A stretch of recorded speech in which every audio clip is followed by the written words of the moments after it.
Good morning, good afternoon, or good evening, everybody. Welcome to my YouTube channel and to another installment in the Kemana and Scenic Valley Railroad build. If you have been watching the series, you'll recall that in the previous installment I completed the bench work and added the subroadbed in the peninsula. In this installment I will complete the backdrops for the lower scenic level. So without further ado, let's just head out to the workshop and get to work. Well, I had a little bit of time left over today, so I started working on the posts for the backdrop. Both ends of the summer diorama end at the helix, and of course it wraps around the end curve and all the way back down the other side. So we have a curve around at this end, another curve from that post around to here, and then from here as far as the end, both backdrops are on the tapered frame. The only bit that's on the narrow frame is the curve from here around to the end. Well, I am back out in the workshop Thursday morning, at least I think it's Thursday. Yesterday I got on quite well and I got to start putting in the supports for the backdrops on the peninsula. The main job for today is going to be this end area, which is quite complex. The backdrops have to be built in such a way that they can be structural, because they are the only means of support for the upper deck. Right, this is what I have planned for this area. There'll be a 12-inch radius curve at the far side. Although at the moment it's drawn at 16, I think I'll use a 14 and an 18. I need to get down to about a 7-inch radius curve in the middle, and I don't think I'm going to be able to bend the masonite to that radius, so I'm going to substitute 40 thou styrene for that little bit. And there's going to be a top plate joining these 5 orange supports together. It's not going to be solid because I need to be able to reach through it. I'm going to cut it out of 3/4 inch plywood. I'm going to start by cutting it to that shape, and then I'm going to cut a hole in the middle, so I just leave around 4 inches around the outside. And then that will give me a good base for the upper deck. Well, I moved it over to the sawhorses and I turned it over and marked the inside cut line on the bottom, because sometimes the jigsaw rips the wood quite badly on the top of the cut. I didn't want that to show. I was originally hoping to do the outside on the bandsaw, but it's just too big and cumbersome, so I've now marked out the rest of it underneath, and I'm going to cut everything on the jigsaw. Well, I have the first of the end posts installed in the right place. I almost goofed up just now. I was just about to glue it in place, and then I realised I had forgotten to cut it down 3/4 inch to allow for the top plate. So here it is with another scrap of plywood of the right thickness installed to use as a spacer, just to make sure that it is properly level. I have to be accurate at this point, because the whole level of the upper deck depends on my accuracy. So now that the first one's in place, it's just a case of copying it 4 more times and then getting the top plate on. So don't go away, I'll be right back. Well, I now have all the posts in and everything squared up. The top is not yet glued on, it's just held in place with 1 screw on each post, just to make sure that everything is in the right place. I felt that I needed a dry run for this. Anyway, I'm now just going to back out those 5 screws, put the glue in, and then reattach it permanently. Well, I now have all the backdrop supports in. The styrene backdrop will splice here and on the back side of this one. And then from here all the way around to here will be double-sided on the same frame, and that is where the 2 sides split. This post being attached to the back frame, and then this one being the last one before the curl on the front frame. So as long as I remember not to glue this, it'll work. Anyway, the next thing I need to do is calculate the size of the styrene section, so I can get that installed. I think it needs to go in before the masonite, because I'm not sure if I'm going to be able to get it in afterwards. So here is the method for calculating the length of the styrene backdrop. I've just jammed a thin strip of masonite in around the curve, Although I can bend a thin strip really tightly quite easily, a 16-inch wide strip would be a lot more difficult to bend and would introduce a lot of extra forces that I don't want, as well as pushing this piece sideways. So all I have to do now is put some pencil marks where I want to cut the styrene and then lay it out flat on the workbench so where I can measure it. Well, I've just come out with the styrene insert and just test fitted it, and it looks like the size is absolutely perfect. What I have to do now is draw a row of holes down these flanges, that side and the other side, so that I can screw it into the edge of that piece of plywood. Now the holes need to be fairly loose so that I'm not binding on the styrene, and then I'm going to use 1-inch drywall screws. So let me just do that and I'll be right back. Well, that is now permanently installed.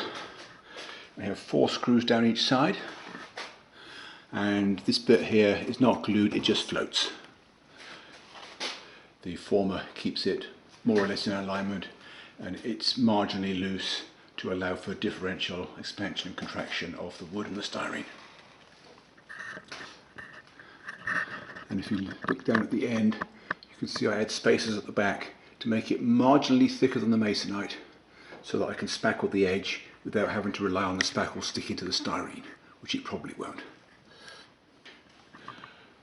Well, I have run out of time today, but I got 2 pieces of masonite installed. I did the one at this end with a cutout for the tunnel, and about halfway round the upper deck support at the end. I couldn't quite get all the way with one piece. 96 inches took me as far as here. I would have needed 111. So I elected to break it on the straight piece over here where there's no load, so it's less likely to spring out if the glue hasn't set properly. Although actually now I'm going to leave it to set overnight. This tight radius curve here used up a lot more clamps than normal. And I didn't break it quite in the middle. I cut it at 58.5 inches because that meant that the offcut at 37.5 was exactly the right size to go in here. So I'm just going to go in now and I'll come back out, continue tomorrow morning. So don't go away, I'll see you then. Well, it is Friday morning, and the goal for the day is to continue with the backdrops. I won't be able to get them finished today because the double-sided one down the middle, I'm only going to be able to do one side at a time. But as far as the number of hours work is concerned, I should have time to do half the backdrops and get some bus wires done, because all the hard work is done. I've said that before, haven't I? But anyway, as far as the peninsula backdrops are concerned, all the hard stuff was done yesterday. So first thing I'm going to do is salvage all the clamps. I think I will continue with this sharply curved piece around the end, and then I will probably start on the back side of this piece. Well, I have been out here less than 2 hours this morning and I have already run out of clamps. So I can't really do much more on the backdrops for now. What I can do is pack up some of the tools, do a bit of cleanup and get the bus wires in around the peninsula.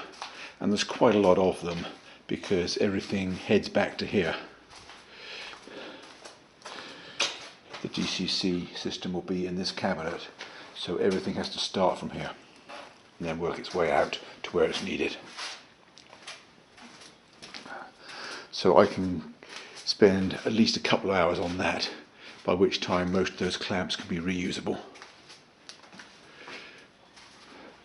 The backdrop down this side is pretty much done. I just have a 4-inch piece missing there where you can see the white wood showing through.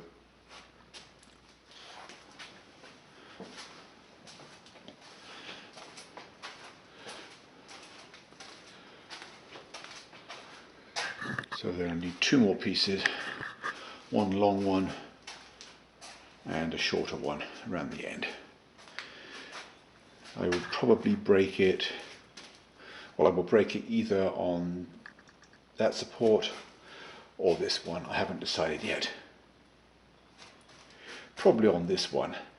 That way I have a usable piece left over for fascia.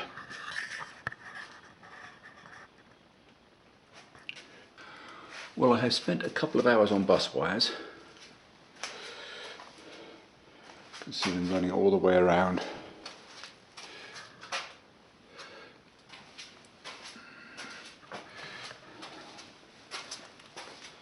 I've separated the white and blue from all the others because that's the one that we're going to be tapping into.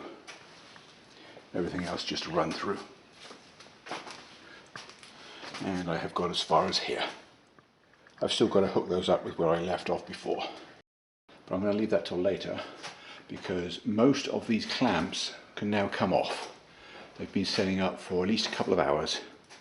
And this piece of masonite in front of the camera now, there's no great stresses involved, so it's not like it's going to peel the glue away. This tightly curved bit on this end, I still want to leave these clamps until tomorrow. I'm not going to touch those because I don't want to risk the glue letting go. But most of them can come away, and that means I can get the front side of this piece done all the way along here. And then if all goes well, that will have time to get hard enough so I can recycle the clamps again and do this piece before I go in tonight. So let me change tack again, get the other tools out, and I'll be right back. Okay, well, the next piece has now been glued in place, so I'm just going to let that set up for a couple of hours while I go back and finish the bus wires. Well, that is about all I can do today on the backdrops. All the major pieces are in. I'm just going to let the glue set up. I've clamped additional pieces along the bottom here to allow me to extend the backdrop down to lake level. And if we go on the other side, I will show you something else.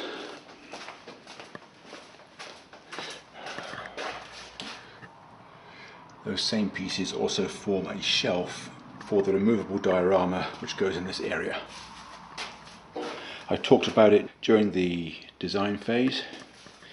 This area here is going to have a small airport for light aircraft, like two-seater Cessnas and stuff like that. And we're going to have the runway in forced perspective going back into that alcove.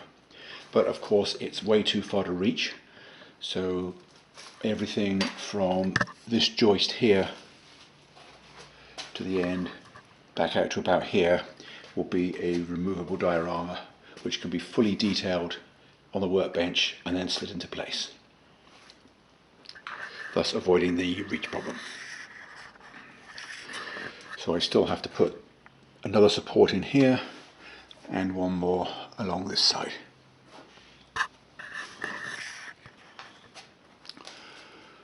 Well, I've now spackled all the joints and the screw holes.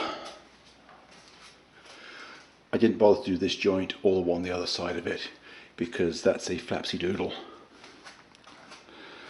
But everything else is spackled.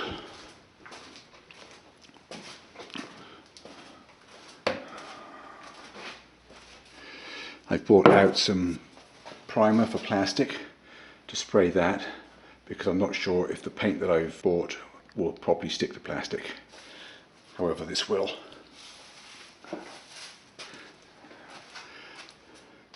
And now I'm just going to start in this corner and work my way around, sanding what I did before.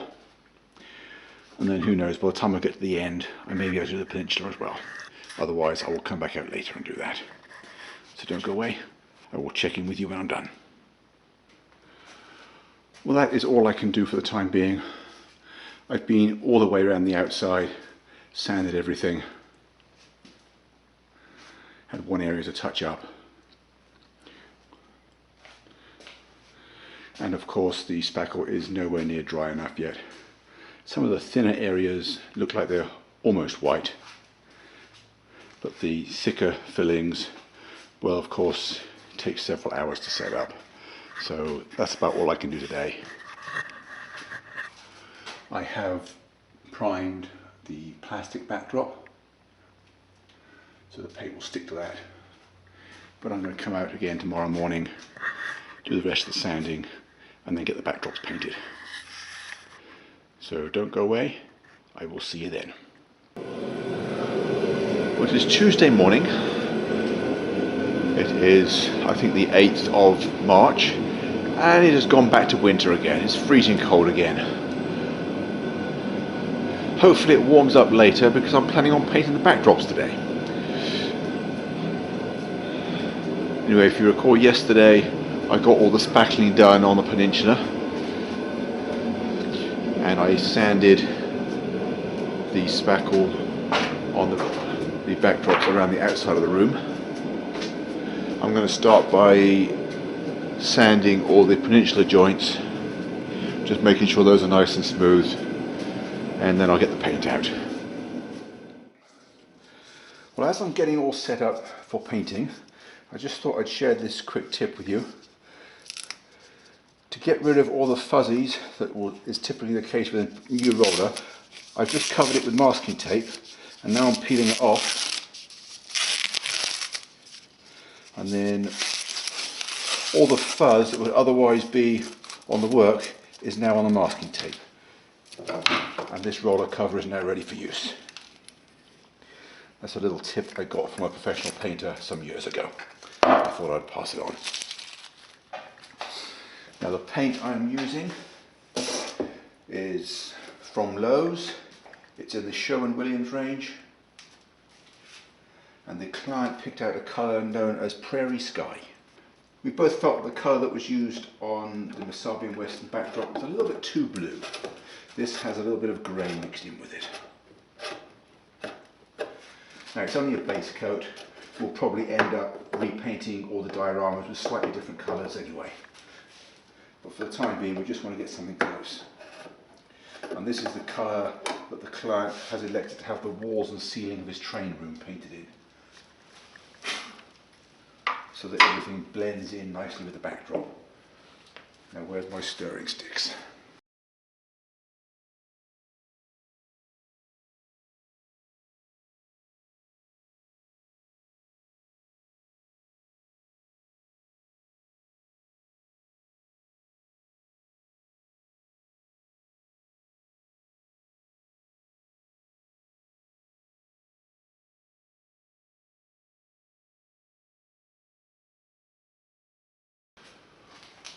Well, that is one coat done all the way around. I still need a second coat, because there's always going to be a few areas where the masonite is going to show through. I'm going to turn the heater back on and go inside for an hour, because it's not that warm out here. I could probably repaint it right now, but I'm not going to take any chances. I'd rather give it plenty of time. So I will come back out later and I'll see you then. Well, that is the second coat finished. Of course, it's still going to look a little bit patchy at the moment as it dries differentially. But not to worry, that will sort itself out once it's completely dry.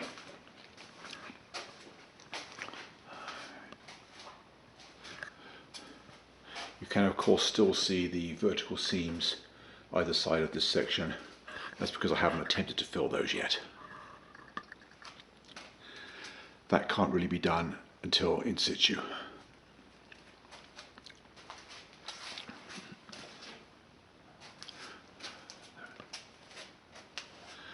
The paint has highlighted a few areas where I need to re-spackle a few of the joints, but that was to be expected.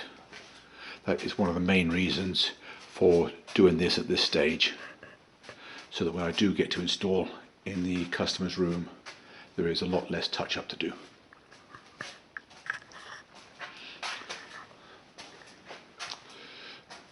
So I'm going to go inside now.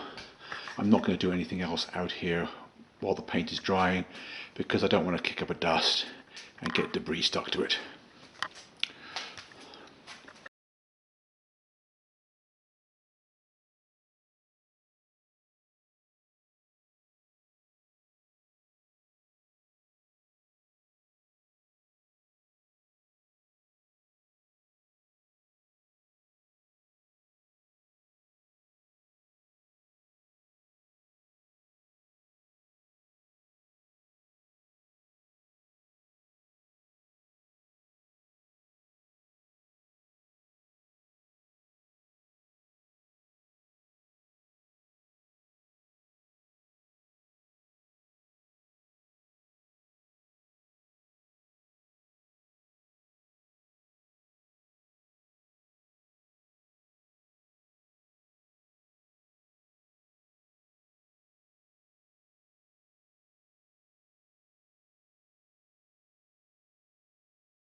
Well, that is all for this installment. Hope you've enjoyed the show. I'm not quite sure what I'm going to release next week, but I'm sure it will be a lot of fun for my viewers. So I hope to see you then. Thanks for watching, and bye for now.